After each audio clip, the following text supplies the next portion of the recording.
Bismillah ar-Rahman ar-Rahim. Assalamu alaikum and welcome to Sports Extra. I'm your host Ahmed Nawaz with the latest roundup of sports.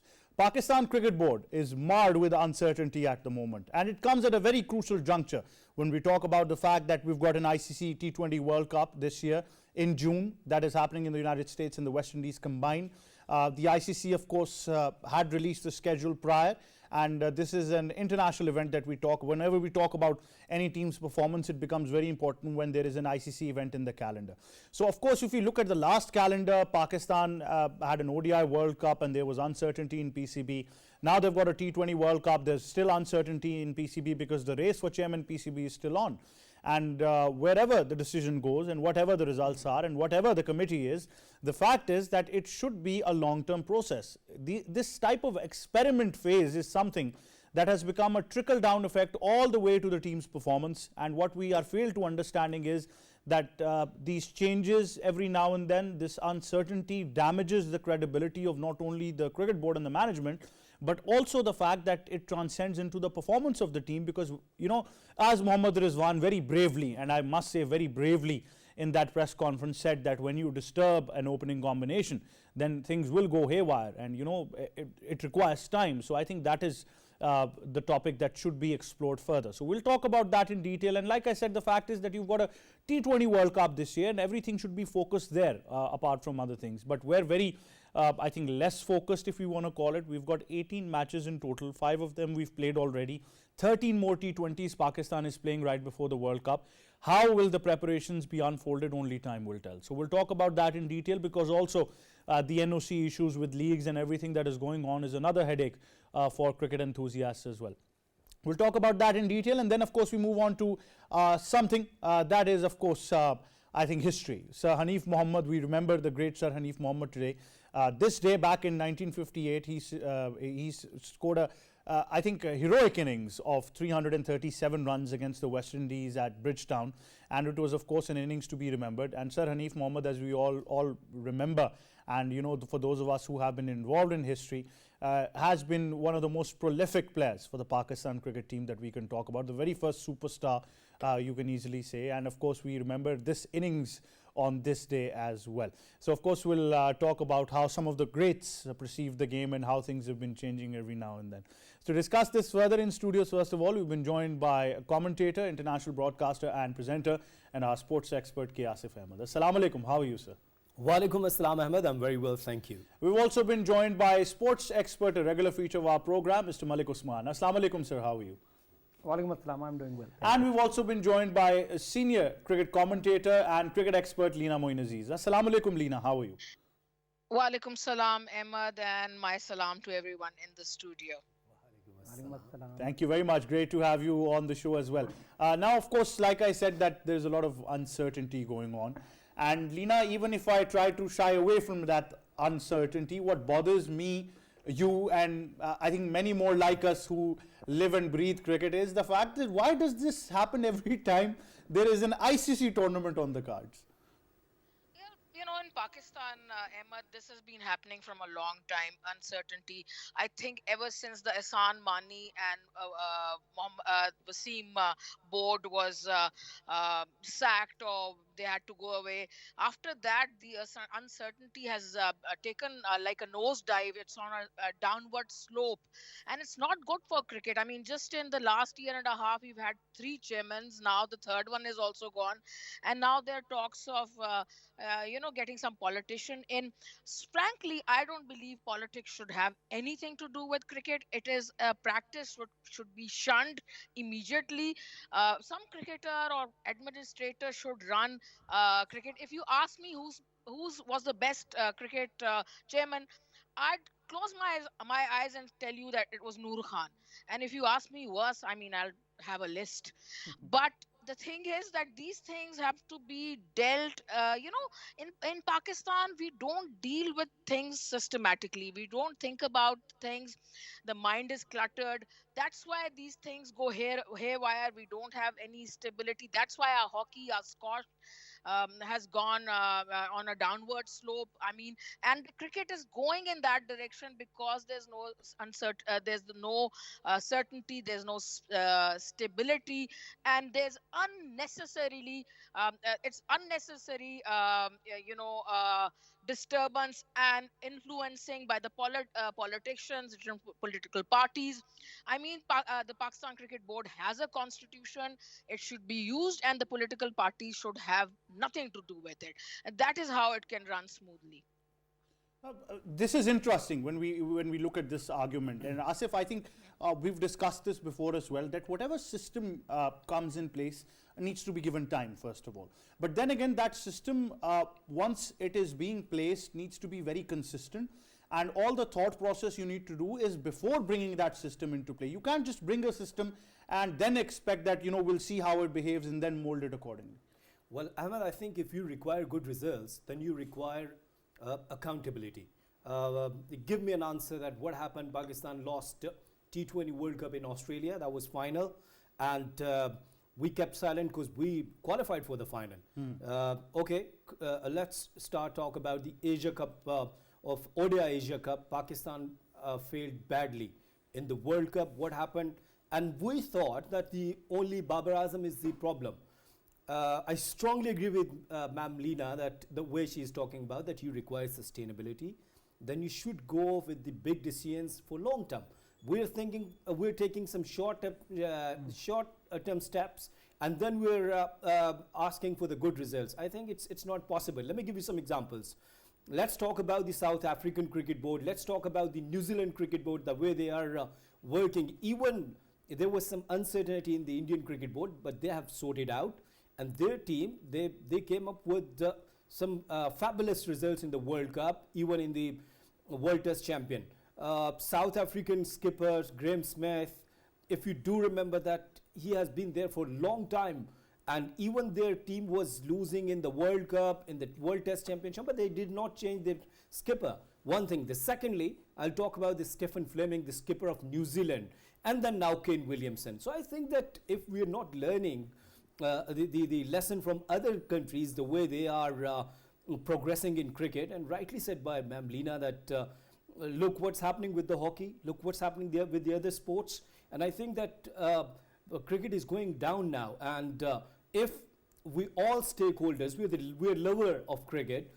Cricket is our second religion in the Asia, especially in Pakistan and India. If we're not taking good steps, and we see your personal, Ahmed, your personal choice, my personal choice, please come out from this.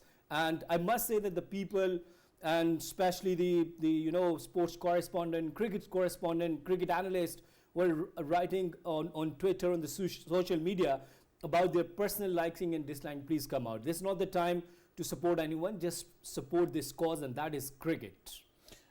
It comes first from all of us, but Usman Asif mentions a very, very important point in this analysis and these examples.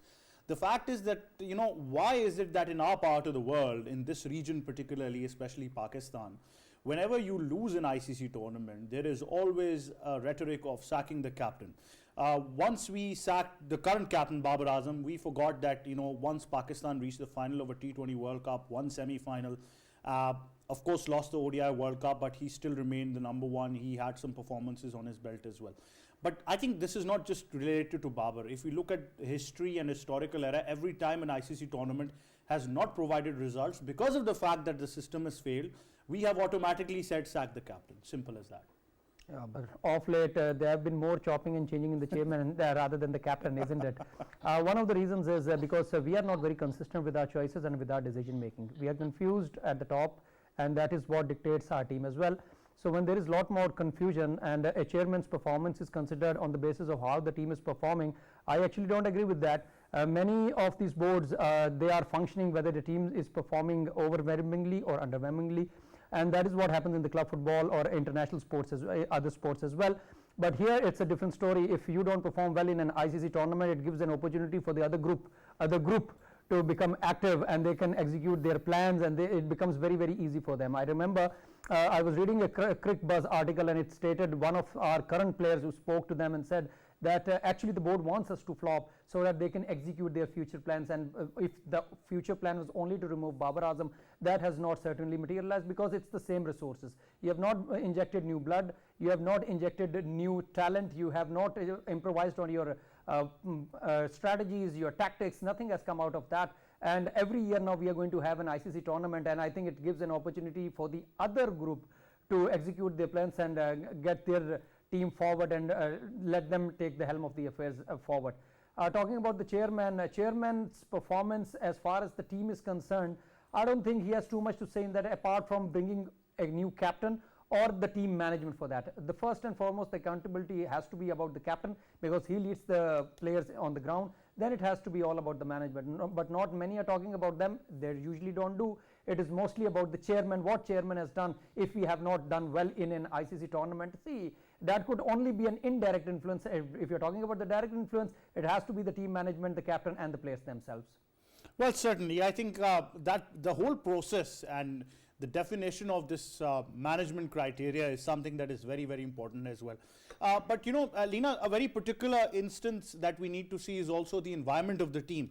And I think since the past 2 years, we have been talking about the fact that we are seeing great camaraderie in the team. We saw a great process. Whether it now continues or not is seriously a question that needs to be answered very technically, and a lot of observation needs to be done with this chopping and changing as well.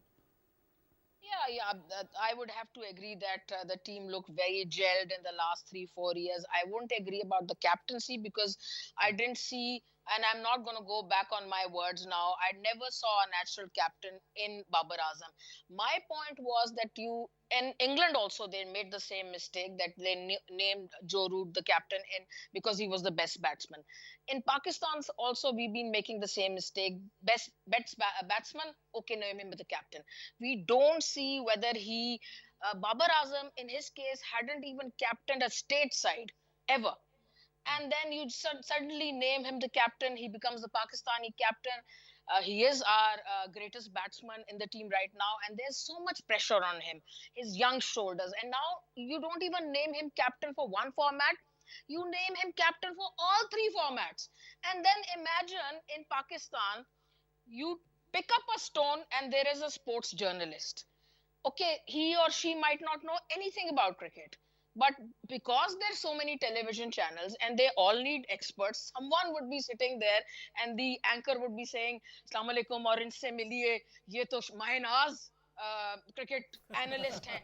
And the thing is, when these things happen, then unnecessary pressure is created. And then, of course, I mean, and I'll come back to saying that I don't think that Babar Azam is a natural captain.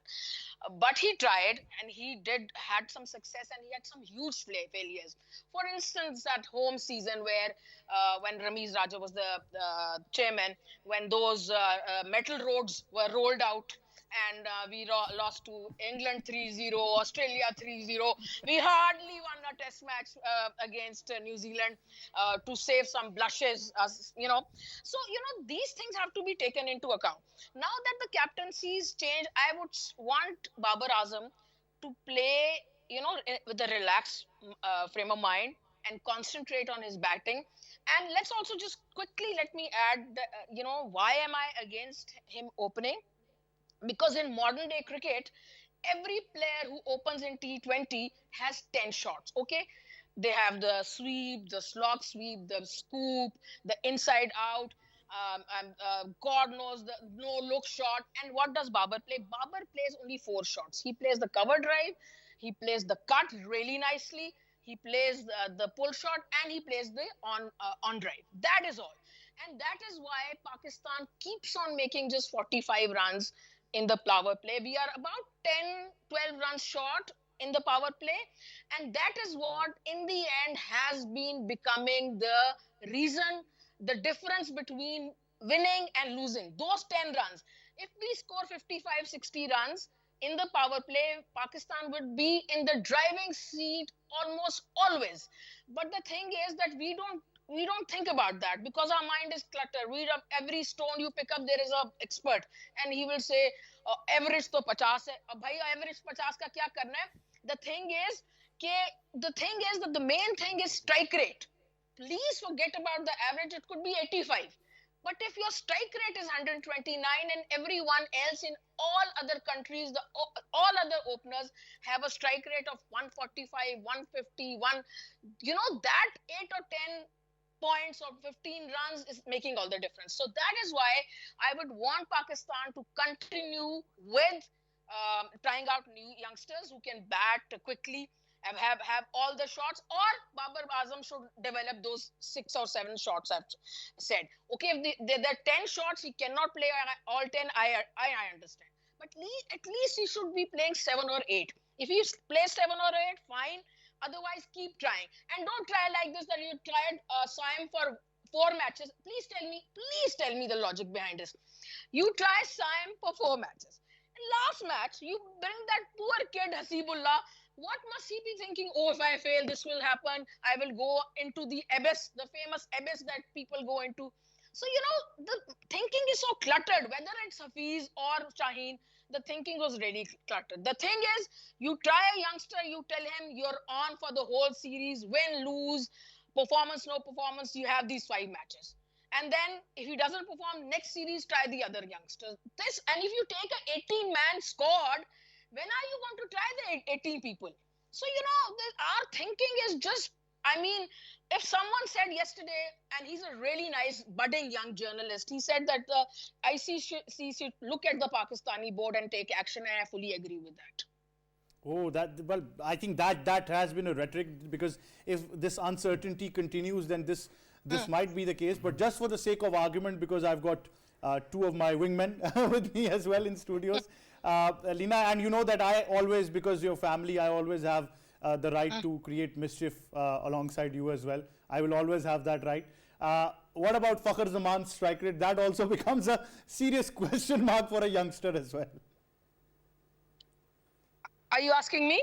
Yes. Okay, no, look, Fakhar Zaman is an entirely different case. He is an X-factor player.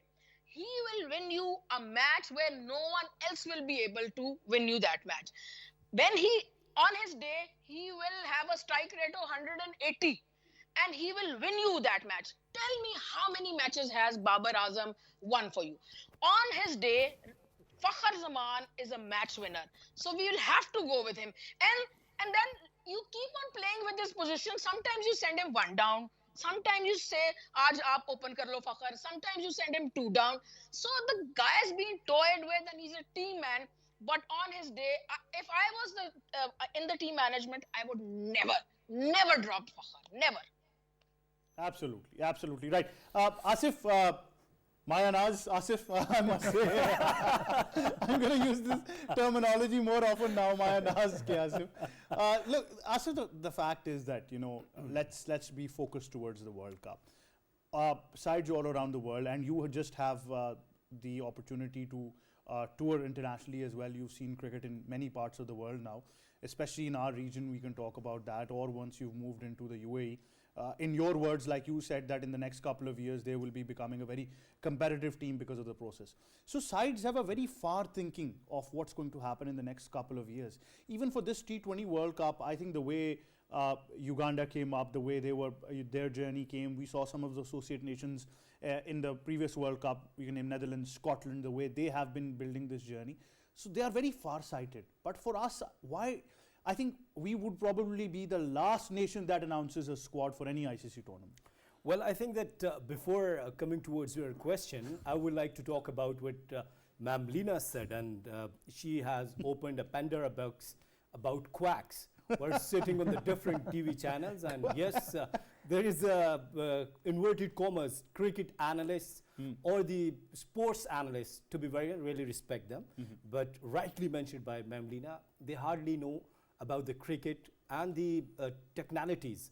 They just see the cricket info and the rest of the website, they see the stats, they sit together and they just talk about that what's going on. So I think that these quacks are the real problem, and they have a huge fan following over the Twitter or the social media, and they just talk about their personal liking or disliking. So I strongly agree with Ms.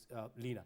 Now coming towards your question, it's really important for us that if you don't have a proper system, and even then the teams like Afghanistan and UAE, We lost against UAE in under 19 Asia Cup.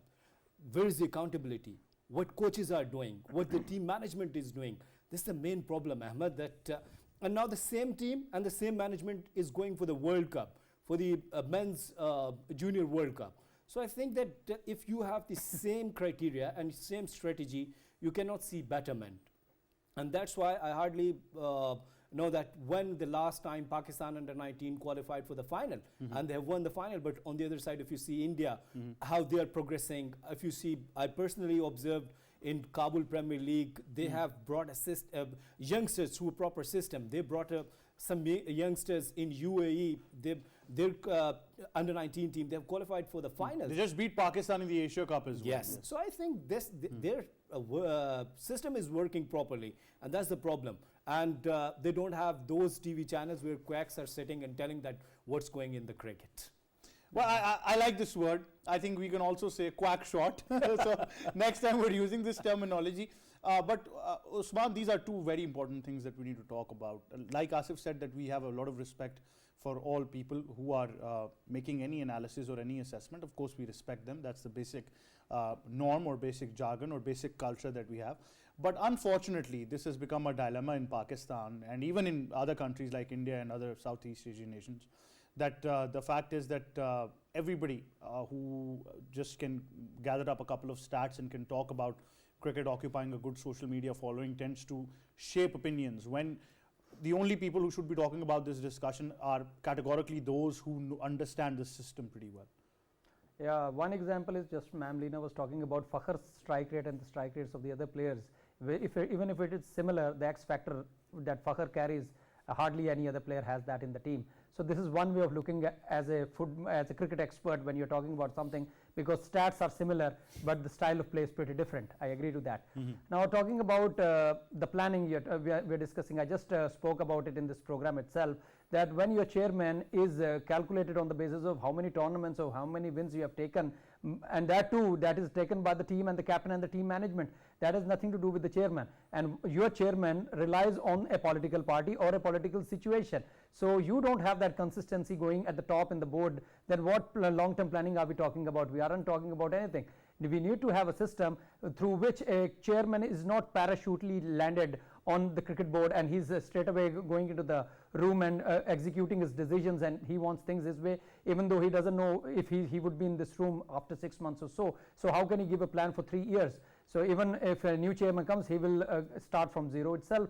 So there is a lot of issues that is going in this Pakistan Cricket Board, and those are not new, those are the old ones. And then talking about the long-term planning, I will just put one question before you. K. Asif Bhai may talk about it as well. If I give you an option that there is a private selection going on in a stadium and one selection is going through the PCB, where will a common man go for the selection? Certainly he will go, I think he will go for that private organization, if it is a PSL team or any other body that is sponsoring it. That is the trust that people have in the PCB, and if everything goes about this, the merit is not going to be too much into the selection process, or the merit of working is not that convincing. So we are not going into any direction, and these things are not going to change if we don't change ourselves.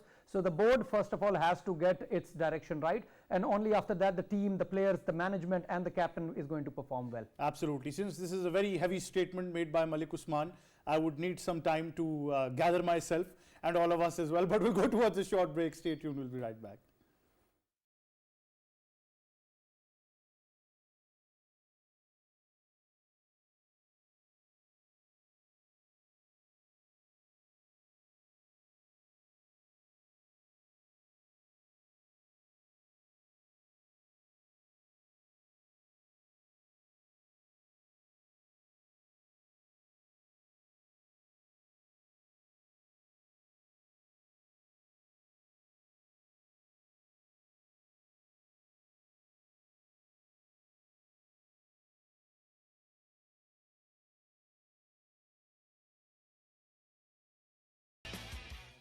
Welcome back to Sports Extra, and of course before we continue the discussion, sources have just informed that a very important personality just had his birthday. So Mr. Malik Usman, a very belated happy birthday to you from all the team of Sports Extra.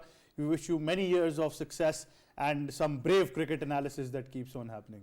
Thank you. Thank you very much. And of course, you're the lucky one because you're sharing a birthday with another important personality, which is of course Sayyid Muhammad, our very dear nephew, belonging to the household of Mr. Shirazi.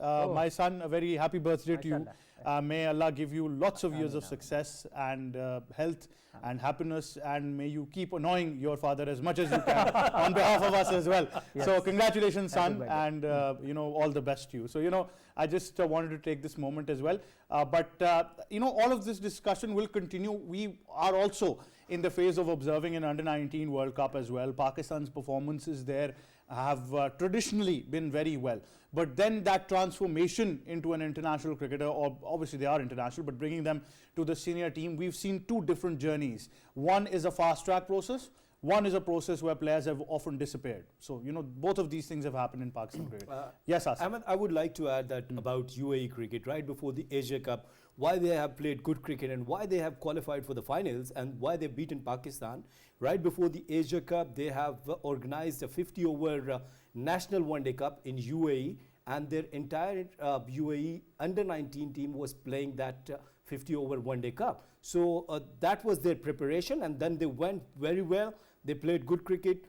If I ask the same question from the Pakistan Cricket Board, what they had done right before the Asia Cup for the Under-19 team, I think we don't have an answer, isn't it? Absolutely. I think we're clueless at that stage. But Leena, this is very important, the journey or the transformation of a young Under-19 player towards the international circuit for the main team is very, very important. We can gauge at other countries as well. We can have a list of players someday. We can discuss them individually. But right now, we at our part of the world really need to be worried about how we are bringing players through a process of youth cricket. Because obviously on the simultaneous side, you've got franchise cricket that tends to dominate the process or fast-track process of bringing a player right into the Pakistan team. Yeah, this is a very interesting question. I mean, we see so many talented players when we watch the Under-19 team playing, and then half of them we know can play for Pakistan. They just need to be harnessed, coached. They need to be looked after. These are young minds, they need to be guided, and there needs to be a proper mentoring program for them. And none of that happens in Pakistan. And that is why we lose so much talent. Nowadays, at least, and I'm not a big fan of league cricket, but now at least what it does is that even if the Pakistan Cricket Board doesn't look after the talent, young talent, which it doesn't, not in the way they should be looked after and mentored and, guided, they don't do it that way, and that's why we lose so much talent. But at least vis-a-vis the league cricket, they get to play, or they don't go into that abyss or the bottomless pit that we often talk about, that players disappear into. It's like a big hole, and the player goes into it, and you never see that player. And 5 years, earlier we all talked about he could be a Pakistan star. So at least through the leagues, they don't disappear if they're good enough. But it's the Pakistan Cricket Board's job to identify players. For instance, now the team is in South Africa. Once this tournament finishes, they should identify the players and then take these players into the Pakistan Cricket Board's ambit. There should be a special program to look after these youngsters from under 16 and under 19, and then proper coaches and mentors and psychologists. Even the Pakistan team needs a psychologist. And when I started this program, Ahmed, you might remember there was a gentleman I called 2 or 3 times on the show, Taimur Ali Khan. He told me on this very show, that he almost got a contract with the Pakistan team. Waqar Yunus helped him get a contract almost, and then someone from the Pakistan Cricket Board must have said, I'm assuming, कि ये पागल तो नहीं कि उनको doctor चाहिए, तो something like this. So we need to change that mentality, and that is why I keep on saying that everywhere even in the Pakistan Cricket Board, under the chairman, a good team should be working, a modern thinking team, maybe like all of us. four of us. But Leena, or the maybe question arises, then that individual who is working in that role might need a psychologist afterwards. What happens Yes, then? that's another issue. But you please take a look at the team that works with various chairmen. So, the gentlemen or the women I was talking about who are under, you pick up a stone and there's an arrest. Those kind of people go and work for the Absolutely. chairman. I just want to So that's intervene why at this nothing stage happens. because my apologies for cutting you short, Leena, but I think two things are forever in this world, consistent. One is Leena Moin Aziz advocating for a psychologist with the team. It's been there for ages now.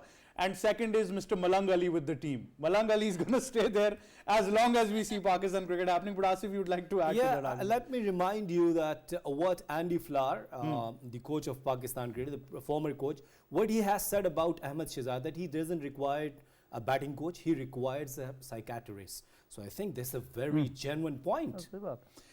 The problem is that in our part of the world, this is not a health show, but I might take the opportunity to say that we regard mental health as a taboo subject, unfortunately. When we need to consider that me, Asif Usman, Leena, every one of us needs to be worried about, and it's okay to talk about mental health issues. I mean, even, a great like Shoaib Akhtar once said to me, and I know this on a platform, that he said that had I been managed better, I would have been a far better player. So obviously, Usman, it is very important that every individual needs to be managed in a different way. They can have so many things going on in the back of their head. There might be insecurities.